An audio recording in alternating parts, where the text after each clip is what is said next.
this is where we get to the image of the beast.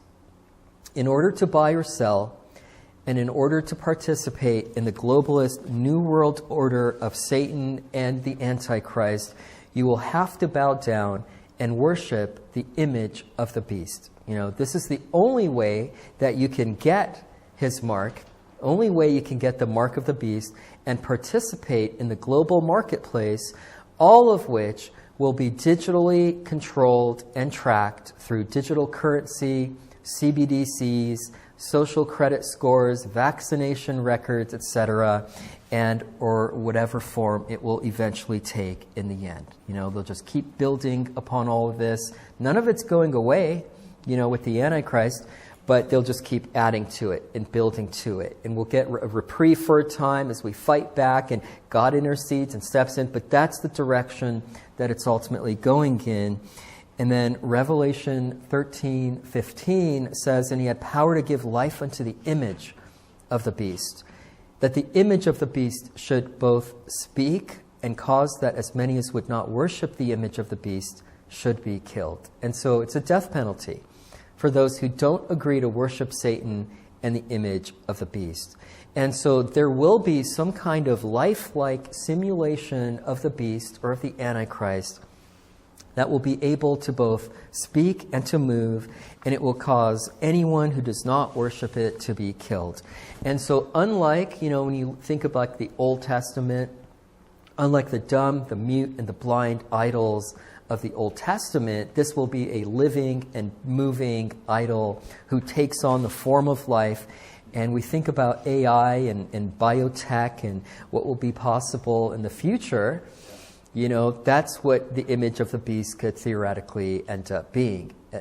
Whatever technology that we have at the time will be utilized for the Antichrist. And so in the Old Testament, whenever the Bible spoke about idols, it often also referred to them as images. Idols are images. And so when we talk about the image of the beast, it's talking about an idol of the beast. And so that's what this is. This is the idol or the image of the beast. It's a lifelike representation of the Antichrist that can be worshipped from wherever you are. Anywhere in the world, you can worship the image of the beast. In this way, Satan will be omnipresent on earth, potentially through technology. Again, imitating the nature of God. So I'll end with this. Being a tribulation saint may mean a call to martyrdom for those who refuse to bow down and worship the image of the beast and give glory and honor to Satan. The being around in the end times is potentially a call to martyrdom. And Revelation 20 verse 4 says, "And I saw thrones, and they sat upon them, and judgment was given unto them. And I saw the souls of them that were beheaded for the witness of Jesus, and for the word of God, and which had not worshipped the beast, neither his image, neither had received his mark upon their foreheads or in their hands. And they lived and reigned with Christ 1,000 years." So it seems that the preferred method of execution in the last days will be beheading. That's the method.